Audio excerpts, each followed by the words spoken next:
Hey guys, back right here with Attack on TCG. You all asked about this specific Gogeta promo leader deck, and I have Matt here to talk about his deck. Hey everybody, my name is Matt. I've been running this Super Saiyan Gogeta, SSB Gogeta Fusion Transcendent deck for about 3 or 4 months now. It's the leader from the Dragon Ball, I think it's the Heroes promo. You have to buy the video game to get it. I call it the Larry Allen in honor of the Dallas Cowboys lineman.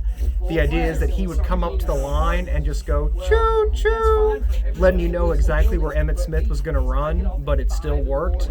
And that's kind of the idea with this deck. It's nothing fancy, no bells and whistles, pun intended. It just comes right through. I'm not the best player. I've been playing for about a year. Just won my first tournament tonight. I usually come in somewhere between second and third, so I'm happy with that. And we'll get right to the deck because you didn't come to hear about me. Okay, guys, so here's the leader. Like I said, he's from the video game promo. You don't see him a lot, which is nice. A lot of people aren't super familiar with him. He's 15k on this side when he's attacking, which is super helpful.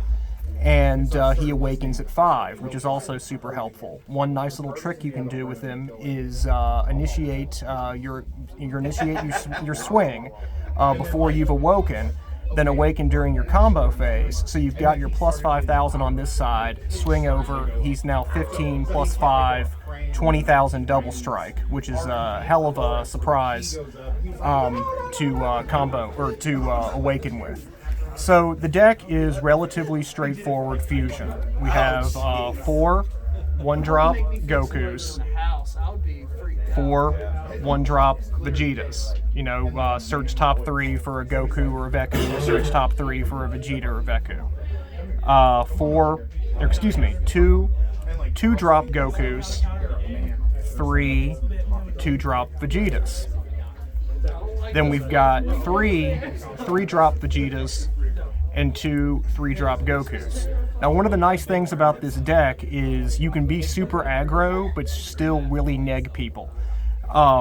So this Vegeta here negs 10, this Vegeta here negs 5, and leader, when you flip him over, he negs 10, and then KOs. But one of the tricks is, though, you've got to neg first with your battle cards before you neg with your leader, because the leader says choose one of your opponent's battle cards with 10 power or less and KO it. So if you're trying to kill somebody who's 20, you always got to remember save the leader for last in the neg chain.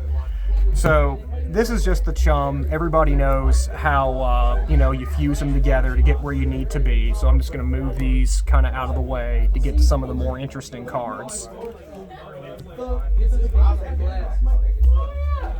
I run 2 Veku Contents Under Pressure, 3 Veku the Fragile, and 2 Triumphant Mites. The Triumphant Mites are just to slow down blue. It's a real pain in the butt. If somebody's playing blue, you can just drop the Triumphant Mites and slow down the energy reactivation with Senzu Bees. The Fragiles, they neg 10, which is also really helpful for your neg chain. And this guy is just, he's just power fodder. I actually won a game with him tonight. I had to combo out my hand. The nice thing is he doesn't cost any energy. You just drop a Vegeta and a Goku, so he's a free 15k. And me and the guy I was playing were both down to 1 life, so I just dropped him after my win conditions had fallen through and just comboed out my hand and got him. So that was kind of funny. I've run 2 of the Energy Volley Gogetas, which is really helpful. It is occasionally a win condition card, but for the most part, I use it to see on turn 3 what I'm up against, because you get to search your opponent's hand and discard a battle card of 35k or less. So you get an idea of what kind of combos you're facing, what kind of counters you're facing, what they have in their hand as far as their win conditions, since you're going to need to wait till turn 3 to get them out. Because he evolves from a Veku for 3 red energy. So your with the exception of this Veku, who costs 1, you can get him out turn 3 with either one of these 2. So that's helpful. And he's occasionally a win condition card, but so's the leader. I mean, the leader's a double strike 15k. So, I mean, you can combo out your hand, and one of the great things about this deck is there's so much searching in the early turns that you're going to have a really big hand, especially once you start taking life. win condition cards. You of course got your good old-fashioned Gogeta Unparalleled Fusion Warrior that you evolve into on turn 4. He can't be KO'd, which is nice, and he can attack battle cards that are not at rest. And then also on turn 4, you can X-Evolve into this SSB Gogeta Fusion Onslaught. The nice thing about this deck is, since a lot of people don't run it, a lot of people forget that if they don't have any battle cards on the table, they immediately lose 2 life if he's down. So I've won several games with that before. Also, he can't be KO'd, and he's a board clearer. You can pretty much, because he restands every time he attacks a battle card. So unless somebody's dropping top on you, or topo, I guess, I think top is the American version. I'm one of those lazy people who can't watch things in subtitles because I want to do something else while I'm watching TV, so I call him top. But anyway, long story short, unless you're facing topo, he's going to clear the board off. And even if you are facing topo, that means you're probably playing somebody red, and this deck is really good against red. So he's probably the most common win condition, this Fusion Onslaught. But this guy, he was another one of the video game promos. Everybody forgets about him. It's kind of like the Spanish Inquisition. Nobody expects it, which, you know, kind of contradicts what I said earlier, because this deck is very obvious, but people do forget about this card. He's a triple strike dual attack. If your life is at 2 or less, he's a 4-drop. I have won many a game with him, although currently I'm only running 2 of him. 4 super combos. Everybody runs 4 super combos. Nothing special to see or hear about those. I will move those out of the way. I run 1 Gallic Cannon. Thought about running more, but it's good enough for what it does. I run 1 Denial of Hope. I primarily keep it when I'm facing that, you'll have to forgive my lack of knowledge, it's the Broly that awakens when there's 4 life under the card you start with. You all know what I'm talking about. You know more about this game than I do. And then we get to the counters. And this is a counter-heavy deck. 3 is that all you got. Again, plays into the negs. And 4 after images. So the deck can be either super aggro, like on turn 2, you could potentially get a pay 1 for a Goku, swing with 10, pay 1 for a Vegeta, swing with 10, and then if you have enough cards in your hand, you can get a free Veku out. So you're potentially swinging 4 times on turn 2, depending on how good your hand is. The deck can also be super defensive. You can lay back with your counters here, let them come for you, in addition to the Denial of Hope and the Gallic Cannon. So even though the deck is relatively straightforward in how it deals damage, it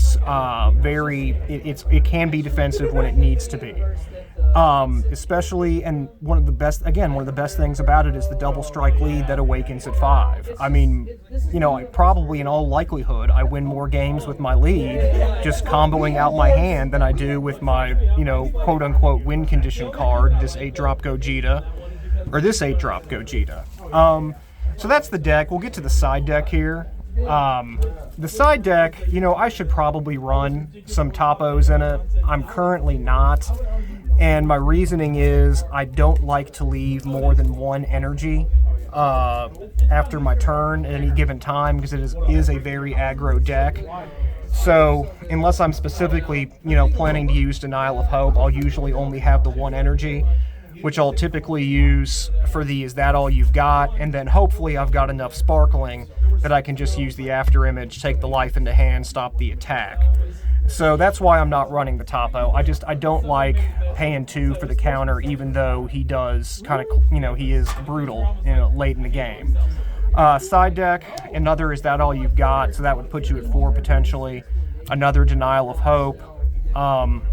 2 draft box Vegetas. I actually once had the dubious distinction of losing to a Lord Slug deck at an ARG event, and I swore that would never happen again, so I keep him for that reason, just to clear the board of all that slug garbage.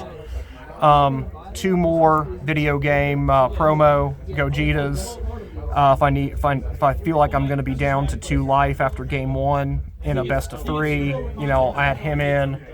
Frieza's Army Reborn, just, again, it's mono red, so if I need Hail Marys or if I'm playing Prison Lock or something, most people don't expect it in this deck. And the problem is, though, it takes 5, and I usually try to win by turn 4. So if I'm at turn 5, I may be in a little bit of trouble. An extra Veku, I frankly have no idea why that's in there. It should probably be taken out. I'm just been lazy. And then 2 more Triumphant Mites in case I'm playing blue. I'd like to run 4 of those for rounds 2 and 3 just to slow down Sensu Bean. So that's the deck. You know, it's straightforward, it's fun, it's predictable, but I've gotten pretty good at it. I like it. You know, as the game continues to evolve, it'll probably become significantly less good, because at more and more we're going to get to the point where you can't run mono of a certain color. But for the time being, it's fun. I enjoyed it. Played at Last Chance at Columbus a couple weeks ago. It went 3-4, and frankly, I was happy with that because all 3 wins are over live people and not buys. So, you know, do with it what you will. Improve upon it. One other thing you may be wondering: where is 1-drop Jiren? I don't like the fact that you have to put him out the turn before, because as much as this graph is telegraphed, that is just over-the-top telegraphing. So I've left him out. And again, you know, at some point I may put him in, if nothing else, just to get rid of this stupid card. So there you go. Enjoy. And that was Matt's profile on the promo Gogeta. Amazing deck. I played against a couple times. Absolutely do love it myself. Like always, like, subscribe, let him know if you have any comments you feel like, hey, maybe this will help out more. Put in the comments, let us know. I'm sure he'll look forward to that. And like always, well, he's not here. Fluff out.